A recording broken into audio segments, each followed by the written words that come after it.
Colonel Gopal Krishna, major Roy और captain नागरा नसीब अली समेत वहां मौजूद थे। चारों शराब के जाम से दिल बहला रहे थे। भाई कमाल कर दिया, वेल डन।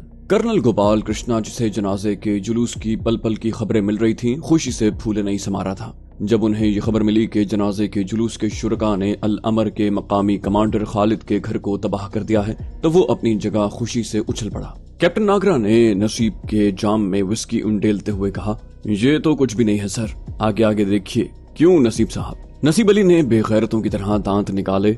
बिल्कुल सही कहा महाराज, बिल्कुल। कैप्टन नागरा ने नोटों की एक गड्डी उसकी तरफ बढ़ाई। ये लो अपना इनाम, और अपने होशो हवास कायम रखना। अगर जिंदा रहना है तो अपने हवास शल ना होने देना। नसीब अली बोला, भगवान आपका भला करे महाराज, जय हिंद। उसको अब शराब चढ़ने लगी थी। खड़े होकर शराबियों की तरह हाथ हिलाया और कमरे से बाहर आ गया। वहां मौजूद 2 गार्ड्स ने उसे जिस खुफिया रास्ते से लाए थे, उसी रास्ते से वापस ले गए। उसके बाहर निकलते ही कर्नल गोपाल कृष्णा ने कैप्टन नागरा से कहा, काम मुकम्मल होने पर इसका काम तमाम कर देना। कैप्टन नागरा ने उसकी तरफ मुस्कुराहट उछाली। I know it sir. Major Roy ने कहा, टीम तैयार है।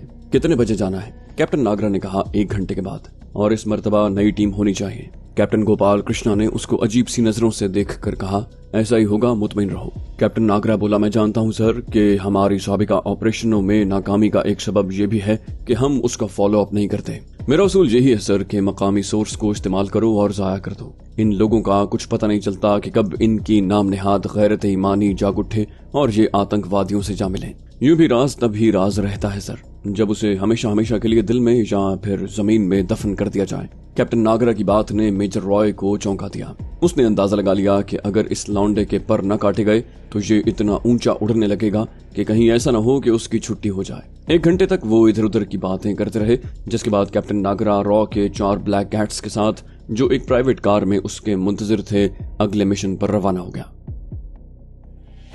अल अमर के मुजाहिदीन अपनी जान हथेली पर रख कर गोला बारूद की इतनी मिकदार हासिल करने में कामयाब हो गए थे, जिससे वो अपने अगले मंसूबों को किसी हद तक पाए तकमील तक पहुंचा सके। उस वक्त गोला बारूद अपने खुफिया ठिकाने पर पहुंचाकर मुजाहिदीन, जो तादाद में 4 थे, नमाज की अदायगी की तैयारियां कर रहे थे, जब उन्हें किसी आहट का एहसास हुआ। इससे पहले कि उन्हें सूरत हाल की समझ आए, अचानक ही चारों तरफ से उन पर कयामत टूट पड़ी, और इससे पहले कि वो मुकाबले के लिए तैयार हों, बारूद में धमाका हुआ जिसने सारे शहर को हिलाकर रख दिया। चारों मुजाहिद उस धमाके के साथ ही मंजिल मुराद पा गए, लेकिन हैरत अंगेज तौर पर उनमें से एक जिंदा रहा। ये हफीज लोन था, रॉ का ज़रख़रीद हफीज लोन, जिसे इस काम के लिए खती रकम अदा की गई थी। इस खेल में सबसे अहम किरदार उसने अदा करना था। कैप्टन नागरा ने उसे बुरी तरह जकड़ा था कि उस बेचारे के लिए बच निकलने का कोई रास्ता ही बाकी नहीं रहा था। उसकी दोनों जवान बहनों को रॉ ने अपनी गिरफ्त में लेकर उसे अपने लिए काम करने पर आमादा किया था।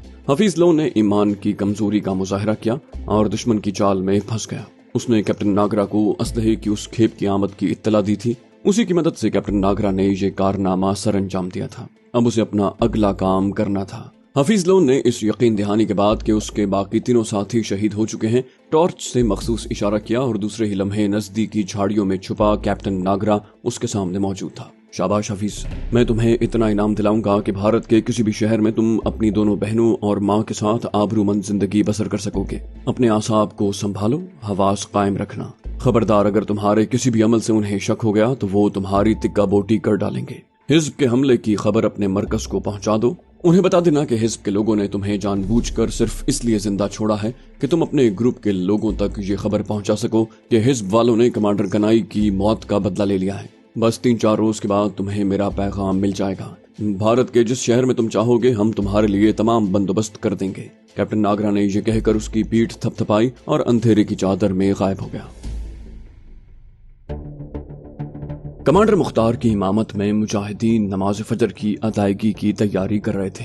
जब कमांडर अल अमर को पैगाम पहुंचाया गया कि हिज्ब ने उनके ताज़ा गोला बारूद के जखीरे पर हमला करके उसे तबाह कर दिया है और 3 मुजाहिद शहीद हो गए हैं। बमुश्किल एक मुजाहिद हफीज लोन वहां से जान बचाकर निकलने में कामयाब हुआ है, जिसके जरिए ये इत्तला वहां तक पहुंची है। खबर के सुनते ही अल अमर के कमांडर खालिद ने बेसाख्ता कहा, ला हौला वला कुव्वता। तमाम लोग समझ गए कि गनाई की शहादत से रॉ ने जिस खतरनाक खेल का आगाज किया था, उसका ये नुक्ता इख्तिताम था। हिज्ब के कमांडर मुख्तार ने कहा, उनको जवाब देना नागुज़ीर हो गया है खालिद भाई। कमांडर खालिद ने कहा, हाँ, और इसका बेहतरीन जवाब यह है कि हम मुश्तरका हमला करके रॉ को समझा दें कि उसकी साजिश हमें समझ में आ गई है और हम उसका मुंह तोड़ जवाब देने की अहलियत भी रखते हैं। अचानक ही जहांगीर ने कमांडर खालिद की तरफ देखकर कहा, मुझे अगर आप जल्द से जल्द जिंदा बच जाने वाले मुजाहिद से मिला सकें तो शायद अल्लाह ताला बेहतरी की कोई सूरत निकाल दें। कमांडर खालिद ने एक लम्हा तवक्कुफ किया, शायद वो कुछ सोच रहा था, और फिर उसने अपने एक साथी को इशारा किया और जहांगीर से मुखातिब होकर कहा, ठीक है,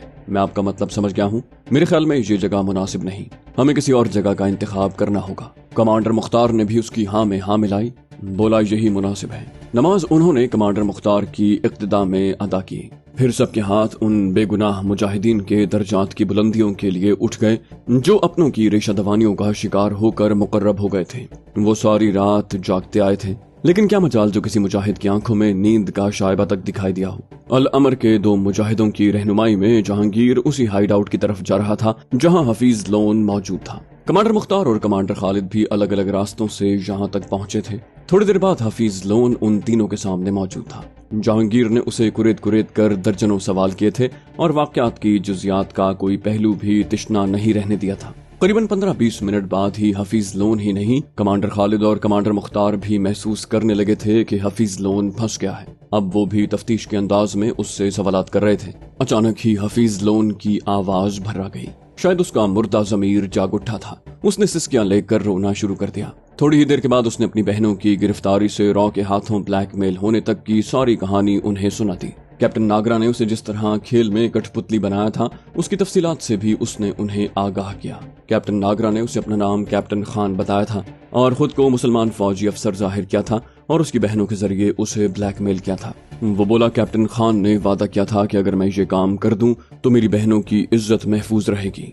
ये कहकर हफीज फिर सिसकियां लेकर रोने लगा। कमांडर खालिद की आंखों में खून उतर आया था। उसका हाथ अपने पिस्तौल की तरफ बढ़ा, लेकिन अचानक ही जहांगीर के इशारे पर कमांडर मुख्तार ने उसका हाथ थाम लिया और अब वो उसे दूसरे कमरे में ले जा रहा था। हफीज लोन अब खामोशी से सर झुकाए अपनी किस्मत के फैसले का मुंतजर था। जहांगीर उसके चेहरे पर बगौर नजरें जमाए कुछ समझने की कोशिश कर रहा था।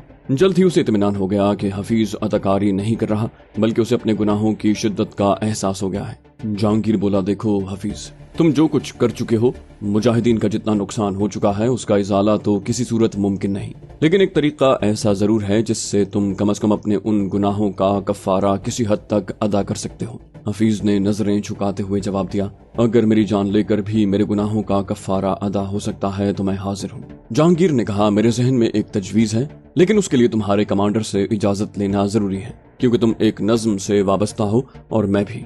हम दोनों ही अपनी मर्जी से कोई फैसला नहीं कर सकते। ये कहकर वो उसे अकेला छोड़कर बाहर निकल गया। बाहर आकर उसने 2 मुजाहिदों को छुपकर उसकी निगरानी के लिए कहा था। उसने अब हफीज को फरार होने का मौका भी दिया था और इस बात का एहतमाम भी किया था कि अगर वो फरार होने लगे तो उसे भागने न दिया जाए। लेकिन दूसरी बात का हफीज को इल्म नहीं था। जहांगीर ने उसका इम्तिहान लिया था। अगर वो भागने की कोशिश करता तो उसका मतलब साफ जाहिर है यही था कि वो कफारा अदा करने में मुखलिस नहीं है, जिसके बाद उसकी तंजीम को उसका फैसला करने का इख्तियार था। बसूरत दीगर उस पर एतबार किया जा सकता था। दूसरे कमरे में कमांडर मुख्तार अल अमर के कमांडर खालिद को नॉर्मल करने की कोशिश कर रहा था जब जहांगीर कमरे में दाखिल हुआ। खालिद भाई, मुझे आपके किसी मामले में मदाखलत का तो हक नहीं, लेकिन आपकी इजाजत से एक तजवीज जरूर आपकी खिदमत में पेश करना चाहता हूँ। अगर मेरा मंसूबा कामयाब रहा तो इंशाल्लाह हम किसी हद तक ही सही अपने नुकसानात का इजाला भी कर लेंगे और दुश्मन को ये एहसास भी दिला सकेंगे कि अपने आकाए नामदार हजरत मोहम्मद सल्लल्लाहु अलैहि वसल्लम की हदीस के मुताबिक मोमिन की बसीरत से डरो। मेरा ईमान है कि शुहदा की रूहों को जरूर इससे तस्कीन हासिल होगी। ये कहकर उसने अपने मंसूबे से दोनों को आगाह किया। कमांडर खालिद ने नफी में गर्दन हिलाई, कहा, नहीं जहांगीर, मैं तुम्हें इस तरह आंखें बंद करके जहन्नम में कूदने की इजाजत नहीं दे सकता। ये बड़ा खतरनाक मंसूबा है। कमांडर मुख्तार ने कहा, जहांगीर भाई, अभी आपने बहुत काम करना है। हम इस तरह आंखें बंद करके आपको इतना जानलेवा कदम उठाने की इजाजत कैसे दे दें। लेकिन थोड़ी देर के बाद बिलाखिर उन्होंने बादल नखास्ता ही सही जहांगीर की बात मान ली और उसे अपने मंसूबे पर अमल करने की इजाजत दे दी।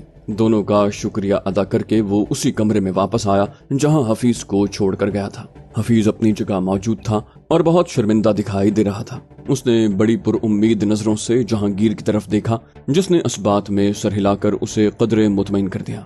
जहांगीर ने थोड़ी देर के बाद पूछा, तुम कैप्टन खान से किस तरह राब्ता करते हो?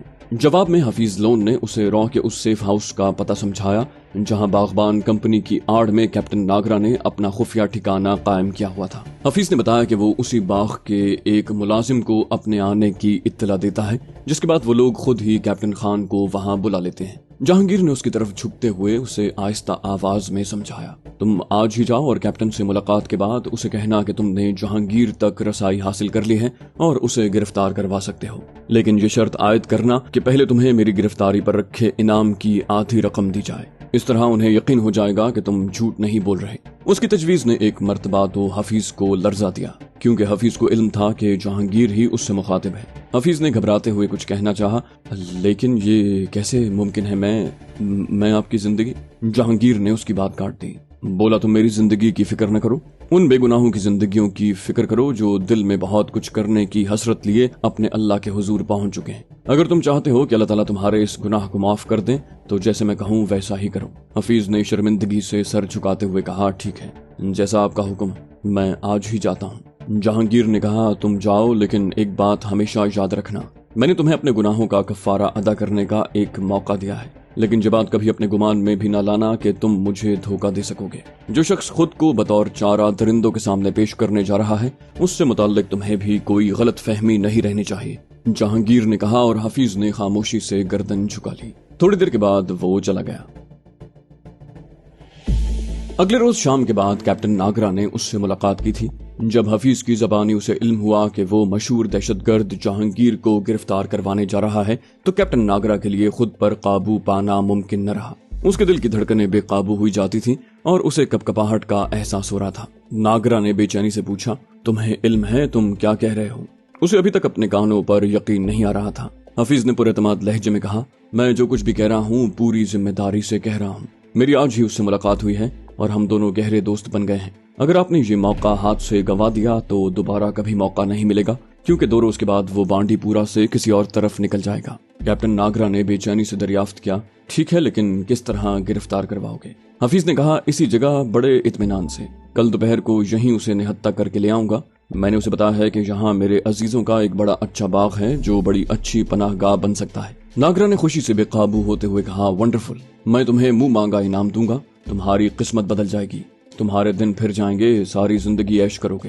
حفیظ نے اسے پکا کرتے ہوئے کہا، دیکھیے سر، جہانگیر کی گرفتاری کے بعد ایک پل بھی یہاں رکنا میرے لیے ممکن نہیں۔ مجھے اس بات کا اطمینان ہونا چاہیے کہ مجھے فوراً دلی پہنچانے کا بندوبست کیا جائے گا، کیونکہ میں نے اپنے گھر والوں کو آج صبح ہی یہاں سے سری نگر روانہ کر دیا ہے، جہاں سے وہ دلی چلے جائیں گے۔ ناگرا کے تو خوشی سے ہاتھ پاؤں پھولنے لگے تھے، بولا، جیسا تم چاہو گے ویسا ہی ہوگا۔ حفیظ بولا، اور ایک ضروری بات یہ بھی ہے سر کہ مجھے جہانگیر کی گرفتاری پر رکھے گئے انعام کا آدھا حصہ ایڈوانس ملنا چاہیے۔ حفیظ کی اس بات نے کیپٹن ناگرا کو چونکا دیا، کیونکہ حفیظ سیدھے لفظوں میں 2.5 لاکھ روپے کا مطالبہ کر رہا تھا۔ جہانگیر کی گرفتاری پر 5 لاکھ کا اعلان کیا گیا تھا۔ کیپٹن ناگرا نے پوچھا، کیا مطلب ہے تمہارا؟ تمہیں کیا مجھ پر اعتبار نہیں؟ حفیظ لون نے کہا، اگر آپ برا مت مانیں تو مجھے کسی پر اعتبار نہیں۔ یہ بھی تو ممکن ہے آپ جہانگیر کو گرفتار کرتے ہی سارے انعام کے چکر میں مجھے گولی مار دیں۔ کیپٹن ناگرا نے قدر سنجیدگی سے کہا، گولی تو میں تمہیں اب بھی مار سکتا ہوں، لیکن میں ماروں گا کیوں؟ حفیظ بولا، نہیں کیپٹن صاحب، آپ اتنی اہم اطلاع کے بعد مجھے گولی نہیں ماریں گے، لیکن گرفتاری کے بعد اس کے چانسز ضرور ہیں۔ ایڈوانس کی شکل میں کم از کم مجھے یہ اطمینان تو رہے گا کہ میں اپنے گھر والوں کو کچھ دے کر مرا ہوں۔ حفیظ نے سنجیدگی اختیار کی ہوئی تھی۔ کیپٹن ناگرا پر اس نے اچھی طرح واضح کر دیا تھا کہ اب اس کی زندگی کا مقصد صرف پیسہ کمانا ہے، اور جب تک اسے آدھا ایڈوانس نہیں ملے گا وہ کچھ نہیں کرے گا۔ ناگرا نے اس پر بہت جال پھینکے کہ کسی طرح حفیظ مان جائے اور تھوڑے پیسوں میں اس کی جان چھوڑ دے۔ اس نے واقعی یہی کچھ سوچا تھا۔ وہ جہانگیر کو گرفتار کرنے کے بعد سب سے پہلے اس کی چھٹی کرواتا، کم از کم یہ 5 لاکھ روپیہ تو سارے کا سارا اس کا ہوتا۔ ناگرا نے دکانداروں کی طرح اسے بالآخر 1.5 لاکھ روپے ایڈوانس پر رضامند کر ہی لیا۔ اس نے حفیظ کو بتایا تھا کہ گرفتاری سے پہلے حکومت اسے ایک کوڑی بھی نہیں دے گی، یہ پیسے بھی اسے ذاتی اکاؤنٹ سے نکلوا کر دے گا۔ بڑی دیر کے بعد بالآخر اس نے نیم رضامندی ظاہر کر دی، ساتھ ہی شرط عائد کر دی کہ رقم کیش کی شکل میں دی جائے۔ ناگرا کا بس نہیں چلتا تھا کہ اس کا خون پی جائے۔ اس نے بڑی مشکل اور ہمت سے خود پر ضبط کیا ہوا تھا، لیکن دل ہی دل میں قسم کھائی تھی کہ وہ جہانگیر کے قابو آتے ہی حفیظ کو اپنے ہاتھ سے گولی مارنے کے بعد ساری رقم اس کی دونوں بہنوں سے پوری کرے گا، جنہیں کمبخت نے کہیں غائب کروا دیا تھا، اور اب ناگرا اس پوزیشن میں نہیں تھا کہ ان کا پتہ دریافت کر سکتا۔ दोपहर को जब हफीज वहां से रुखसत हुआ तो उसके पास नागरा का दिया हुआ 1.5 लाख रुपया मौजूद था। रॉ के 2 एजेंट साय की तरह उसका पीछा करते वहां तक आए थे जहां हफीज ने वापस पहुंचना था, लेकिन उन्हें इस बात का इल्म ही न हो सका कि 6 मुजाहिदीन की एक जमात ने उन पर कड़ी नजर रखी हुई थी। बांडीपुरा से उस मज़ाफाती इलाके तक जहां रॉ का सेफ हाउस था, जहांगीर ने मुजाहिदीन का जासूसी जाल बिछा दिया था। अब रॉ की एक एक हरकत पर वो कड़ी नजर रखे हुए थे। मुजाहिदीन के इस ऑपरेशन की निगरानी उनके 3 बेहतरीन कमांडर हुसैन खान, कमांडर खालिद और कमांडर मुख्तार कर रहे थे, और इस मुश्तरका ऑपरेशन में मरकजी किरदार जहांगीर ने अदा करना था। मुजाहिदीन को एहसास था कि जहांगीर अंधे कुएं में छलांग लगा रहा है, लेकिन उनके दिल गवाही दे रहे थे कि अपने साबिका कारनामों की तरह इस मर्तबा भी इंशाअल्लाह वो सुरखरू होकर ही वापस लौटेगा। उसके बावजूद उन्होंने हिफाजती इक़दामात के लिए कोई कसर नहीं उठा रखी थी। इस ऑपरेशन की कामयाबी से वो बेहतरीन नताइज हासिल कर सकते थे। एक मर्तबा अगर रॉ को भरपूर जवाब मिलता तो मकामी टाउटों के हौसले कम से कम जरूर पस्त हो जाते और मुजाहिदीन का दबदबा भी बढ़ जाता। हफीज और नागरा के दरमियान शाम के बाद का वक्त तय पाया था। उसने नागरा से कहा था कि वो जहांगीर को रात के खाने के बाद सैर करने के बहाने यहाँ तक लाएगा और एक मखसूस मकाम पर, जिसकी निशानदही पहले से नागरा ने कर दी थी, कोई भी बहाना करके चंद मिनट के लिए अकेला छोड़ देगा, जिसके बाद वो फरार हो जाएगा और जहांगीर पके हुए आम की तरह कैप्टन नागरा की झोली में गिर पड़ेगा। कैप्टन नागरा की हालत ताश के उस खिलाड़ी जैसी थी जिसके हाथ अचानक कोई तुरुप का पत्ता लग गया हो। उसने पहले तो यही सोचा कि कर्नल गोपाल कृष्णा को एतमाद में लेकर जहांगीर की गिरफ्तारी वाला ऑपरेशन बनाए, लेकिन अचानक ही उसे याद आ गया कि मेजर रॉय कुछ उखड़ा उखड़ा दिखाई देता है। वो कैप्टन नागरा की पै दर पै कामयाबियों की वजह से उससे हसद करने लगा था। कैप्टन नागरा ने वाज़े तौर पर मेजर रॉय का बदला हुआ रवैया अपने ताईं महसूस कर लिया था। उसने पिछले 1 हफ्ते में जो 2 शानदार कामयाबियां हासिल की थीं, उसके बाद से आला फौजी हलकों में उसका काम ज़ेर बहस आने लगा था, और अब जो सरप्राइज वो देने जा रहा था उसके बाद से तो कर्नल गोपाल कृष्णा की नाक का बाल बन जाता। कैप्टन नागरा ने बड़ी सोच विचार के बाद ये ऑपरेशन अपने तौर पर अंजाम देने का फैसला किया था। वो चाहता था कि जहांगीर को हथकड़ियों में जकड़कर कर्नल गोपाल कृष्णा के सामने पेश करे और उसे चौंका कर रख दे। कैप्टन नागरा को यकीन हो चला था कि जहांगीर उसके घड़े की मछली है और कल बहर सूरत उसके कांटे में फंस जाएगी। उसने जहांगीर की गिरफ्तारी के लिए ज्यादा धूम धड़क्का करने की बजाय अपने सेफ हाउस पर मौजूद 6 जवानों को ही एतमाद में लेना जरूरी समझा। नागरा को इस वहम ने भी आन लिया था कि अगर गोपाल कृष्णा की मुशावरत उसमें शामिल हो गई तो ये ऑपरेशन बड़ा वसी हो जाएगा और जो काम वो अपने 6 जवानों से लेने जा रहा था उसके लिए 600 की नफरी मंगवाई जाएगी, जो सारे बांडीपुरा को घेरे में ले लेगी। फरार के तमाम मुमकिना रास्तों पर पहरे लग जाएंगे, जगह जगह नाके लगाकर चेकिंग शुरू कर दी जाएगी। गरज ऐसी तमाम हरकत होंगी जिनसे मुजाहिदीन खबरदार हो जाएंगे,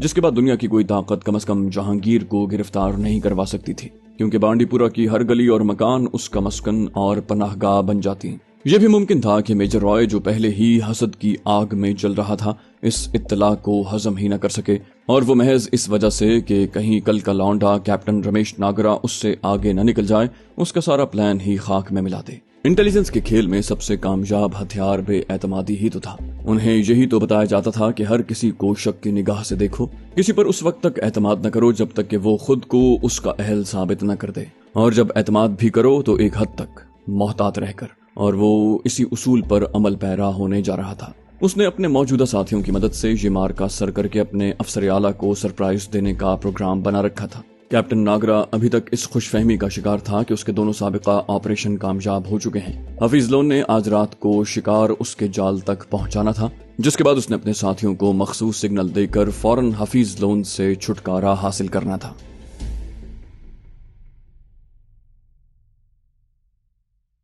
तो दोस्तों, ये थी हमारी आज की एपिसोड। उम्मीद करते हैं आपको हमारी कहानी पसंद आई होगी। जाने से पहले इस वीडियो को लाइक कीजिए और शेयर करना मत भूलिए। कमेंट करके हमें बताइए कि आपको हमारी वीडियो कैसी लगी, और अगर अभी तक आपने इस चैनल को सब्सक्राइब नहीं किया तो इसे सब्सक्राइब कीजिए और बेल आइकन दबाकर ऑल नोटिफिकेशंस ऑन कर लीजिए।